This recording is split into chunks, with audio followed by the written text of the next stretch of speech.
Hey guys, Shantelle here with my birth story slash postpartum vlog. This is my son, Dublin, Dubby Dub Dub, my little pumpkin head. I have so many nicknames for him already. I'm so obsessed with him. Look at that little face. I shouldn't say little, it's so chunky. He has like the maddest double chin you've ever seen. I love it so much though. I don't think he's going to sleep through this entire vlog, so I will definitely introduce him to you guys. He should be getting hungry really soon, so yay. I'm going to talk about my birth story for sure, and hopefully how I've been feeling postpartum as well. We'll see how much time we have. Yeah, the first thing I want to say before I get into my birth story is that if you're pregnant or due with a baby soon, I don't really recommend you watch birth story vlogs. From experience, I feel like a lot of women emphasize on the hard or painful parts of their birth. I know I probably will, and it can make a mom to be very anxious and nervous to give birth, and I don't think that's how it should be. I think you should definitely go into your birth or labor or delivery, whatever, with a positive mindset and just really optimistic. I truly believe that if you go into birth with a positive mindset, you're more likely to have a positive experience. I do believe that. So that's just my little piece of advice. But it's totally up to you. Regardless, if you watch this and you're pregnant, just try and stay optimistic. It's important. Positivity breeds positivity, right? So, anyways, let's get started. The last time I did a vlog, I told you I was 41 weeks pregnant. It was a Friday. I told you guys that I felt like I was in early labor, and sure enough, my mama instinct was totally spot on. The next morning, Saturday morning, I started having contractions around 6 a.m. I was trying to deal with them on my own for the first 45 minutes or so, timing them. They were really strong, and they were often. And so I called my parents around 6:45. I woke Cord up, and my parents got here to watch Finn at around 7:30, so we left for the hospital. And basically we got there and they checked 3 things: to see if my water had broken, to see how dilated I was, and to see how far apart my contractions were. So the first thing she asked me was, have you guys had sex in the last 24 hours? And I said, not in the vagina. I'm a very blunt, honest, just straightforward person. She thought it was hilarious. She was totally easygoing and super sweet. Court, on the other hand, kind of gave me like a death stare. He's like, did you really just tell her that? Did you really just say that?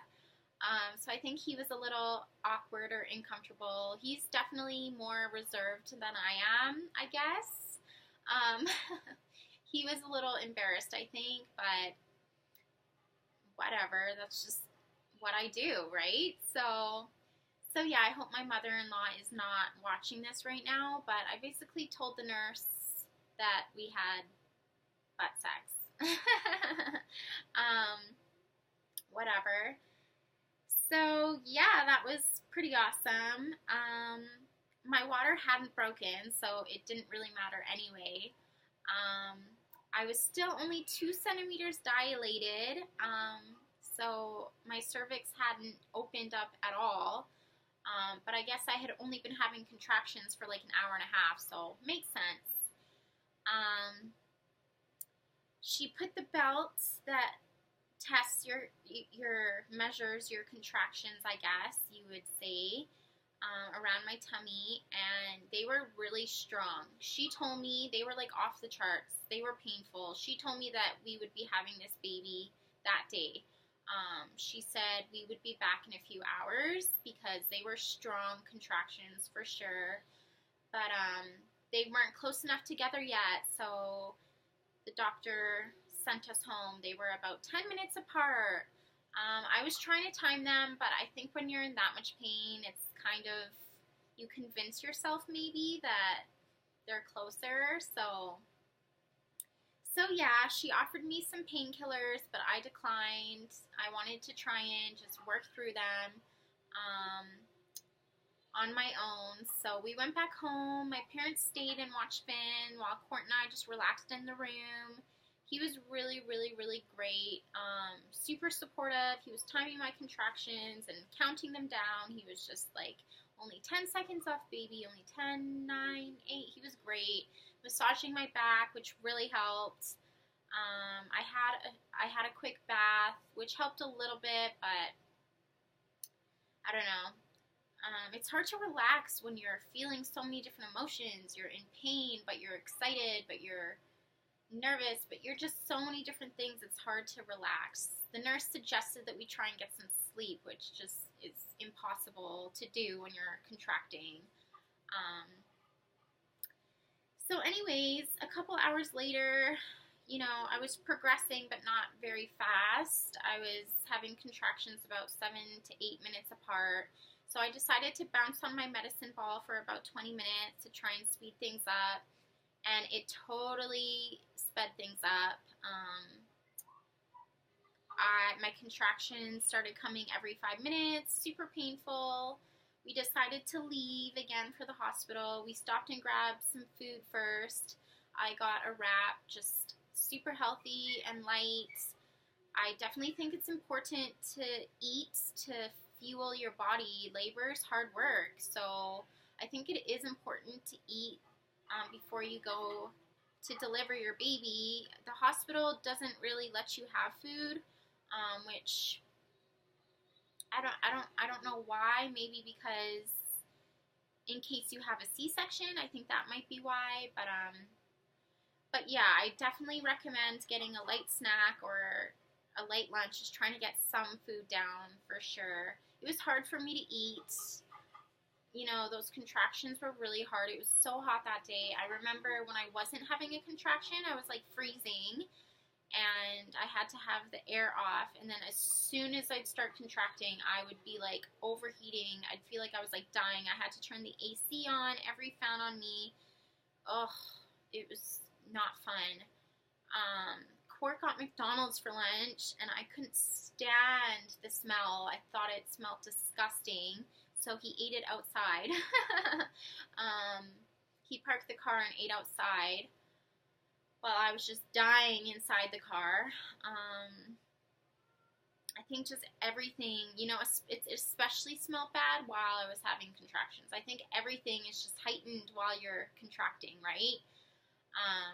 All your senses, everything. So yeah, we went to the hospital, and they offered me a wheelchair because I was in obvious pain, but I declined it because I was worried about getting sent home again, and I figured walking up the stairs would help maybe move the baby down a little bit more. So yeah, I was a trooper. I was very proud of myself. I definitely dealt with the contractions way better than I did with Finn.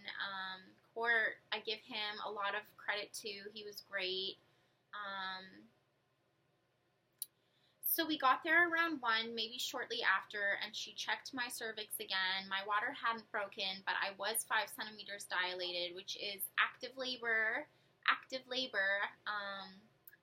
So they admitted me, and I remember walking to the admitting reception desk area. There was probably 10 nurses sitting there, and I just started bawling. I started crying. I was so emotional, just thinking about meeting my son. This is the day. It had finally come, right? So I was so emotional. The nurses were super sweet. They were just like, "Don't worry, honey, we've seen it before." So yeah, it was great. Our room was beautiful. I definitely recommend the Sturgeon. It's the hospital in St. Albert. To any of my friends in Edmonton or around Edmonton who have babies someday, I recommend the Sturgeon, definitely. It's just it's a newer hospital. It's super clean. There was huge, beautiful windows in there, natural lighting. It wasn't dark and dingy. It just was a great, great room. It was awesome. I didn't have an issue with any of the nurses or any of the doctors. They were all like super sweet. It was good. Um, so yeah, I laid down in bed and they offered me an epidural and I accepted it. I didn't end up getting the epidural until 3:30 and it didn't work. It didn't it did not work. I don't know why, but my body rejects it. It did the same thing with Finnegan. Like I felt the entire birth with Finn. I felt him coming out. I felt me tearing. I felt the placenta coming out. I felt her stitching me back up after. It sucked. I don't know why the epidural does not work for me.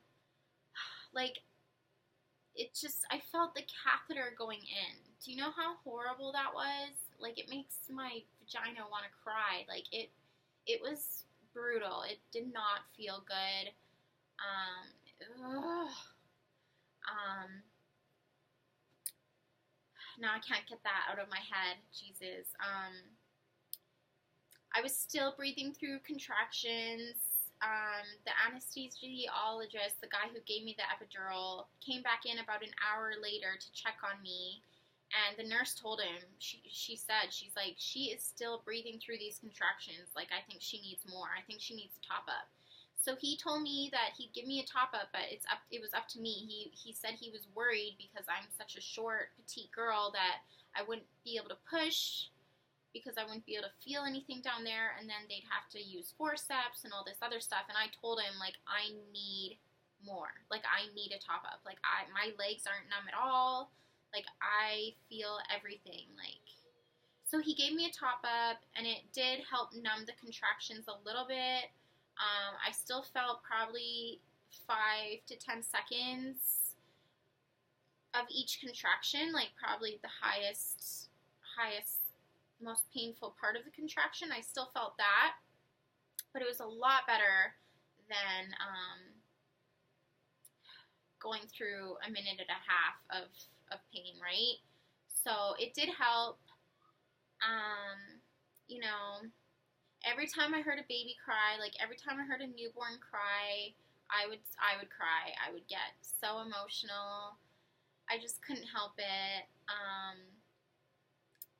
Around 6, they checked my cervix and I was like 10 centimeters. Like I was ready to go, but my water still hadn't broken. They were really surprised. And they said it was because my membrane was like super thick, or my water was super, super thick. So even though it was 10 centimeters dilated and the baby was ready to go, there wasn't enough pressure on the water, right? So they kind of suggested that I take oxytocin to just push the baby down more. They didn't really ask me. They kind of said the doctor wants to give you oxytocin. I think they did that because they saw on my prenatal records that I took oxytocin with Finn. But that was something that I definitely didn't want to do this time with Dove unless it was like absolutely necessary. I felt like with Finn, we could have waited a bit and let him come on his own, but because everyone, my parents and the doctors were getting kind of impatient, I just said okay, and I didn't want to let that happen this time. So, especially being 10 centimeters dilated, like really. So I said I don't really want oxytocin, but like, can you ask the doctor to break my water? Like, I'm sure that will help. Like, just, you know. So she talked to the doctor, and sure enough, the doctor came down around 7, checked all up in there and said, okay, I'm going to break your water. Are you ready to push? Like, this baby's ready to come. And I knew he was because, like, I felt all that pressure down there. You know when your baby's coming. Like, it feels like you need to take a huge shit. Like, you feel like there's so much pressure down there. He's, like, right there, ready to come out. Like, you know when you're ready to push. So I said, yeah, let's do this. So at around 7 o'clock, she broke my water, and it was the most excruciating pain of my entire life. It was, ugh, thinking about it, just, it's hard to think about. It was really, really, really painful. Um, he was a lot bigger than Finn was, and I ended up ripping all the way to my bum. It was really, really, really bad, and I felt it all, and I was screaming so hard. I did deal with it better than with Finn. Like, with Finn, I was, like, swearing. Like, with Finn, I was like the Exorcist. That's what I was like with Finn. This one, I was screaming, like, the whole wing heard me, definitely, but I didn't use any profanity, so I was pretty proud of myself for that. um, as soon as he came out, the nurse said he's like huge. He's like 8.5 at least, and I was like, what? Like, I did not expect that. My doctor was so convinced that he was an average size baby. He's like, yeah, he's an average size baby, between 7.5 pounds. I was measuring small. Like, I never would have thought I would have had an 8.5 pound baby. Like, it's just, and his head was huge too, like huge, bigger than Finn's. So I can't really say that was a fun experience. I definitely, feel like I'm done having babies 100%. I remember my 41-week vlog, I said 99%. Now I'm like 110% sure. My pregnancies weren't super easy, especially my first one, and my births weren't super easy, especially my second one. Not that birth is really supposed to be easy, right? But, yeah. One of the nurses actually came in afterwards, like an hour or two later after I had delivered him, and, like, she assumed that I didn't have the epidural because I was so loud, like, because it was so painful. The one nice thing about this birth was that when she was stitching me back up, she froze it first. With Finn, she didn't have time to. With Finn, the doctor had another baby to go deliver, so she didn't have time to freeze it. So I felt the stitching. With Dub, I didn't feel the stitching back up. I actually did, like, halfway through, and she could tell. She's like, oh, you felt that, didn't you? And I was like, yeah. And she's like, hey, I'll add more freezing. So that was nice that I didn't have to feel that. Ugh, God, just too many memories. The one nice thing about not having oxytocin or, like, being numb from the epidural was that I remember everything. Like, I remember seeing Dub come out and looking at him and him on my breast. And with Finn, I don't. Like, the first few minutes with Finn, I was kind of out of it, right? Like, I was just drugged up, so I don't really, like, I remember it, but not really. With Dub, I remember everything crystal clear, so that's nice. Plus, I was able to walk right away because my legs weren't all jello, so that was nice. I had Dublin on my chest and breastfeeding for the first hour and a half after he was born, just skin to skin, super sweet. I'm very, very happy that there was no complications and that we just had time to bond right after he was born. That was super nice. They weren't worried about weighing him right away or anything, so that was great.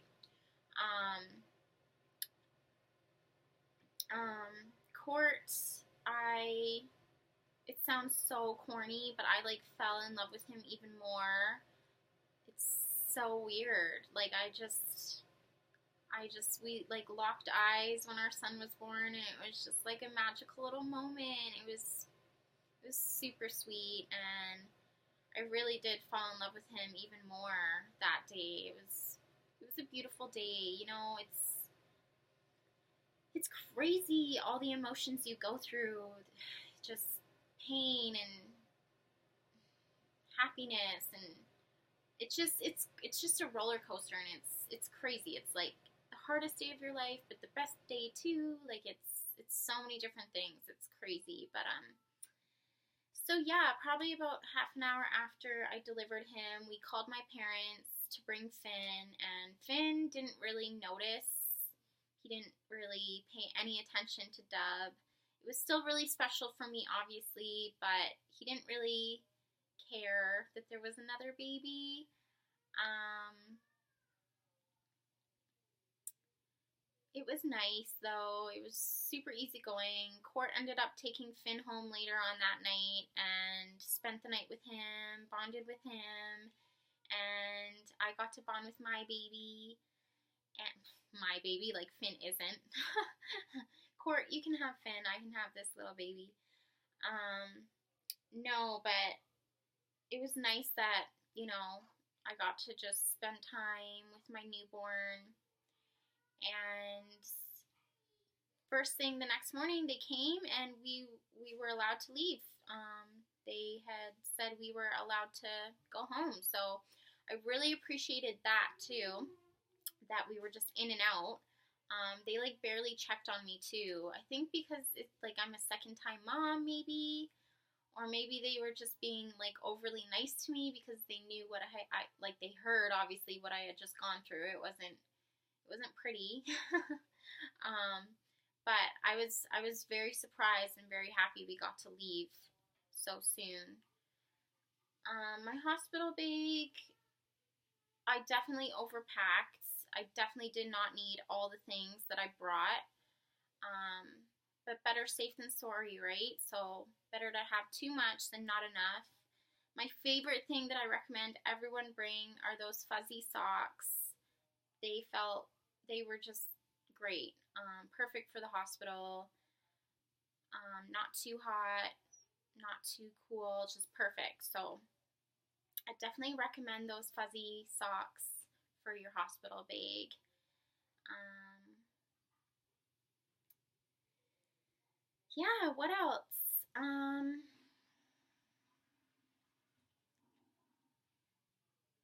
I didn't give Dub a bath at the hospital.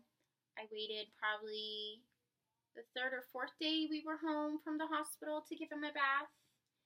And I opted out of the goo that they put on their eyes, the ointment, to help prevent infections or bacteria.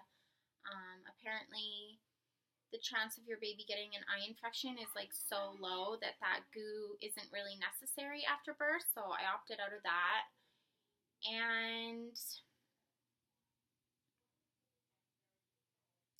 yeah, we did delayed cord cutting or clamping or whatever until after the placenta was delivered, until after the placenta had stopped pulsating. It just gives more iron to the baby, so that was good. The doctors and nurses were just super great. You know, everything that I asked them to do or I wanted, they just were super respectful, and you know, so yeah.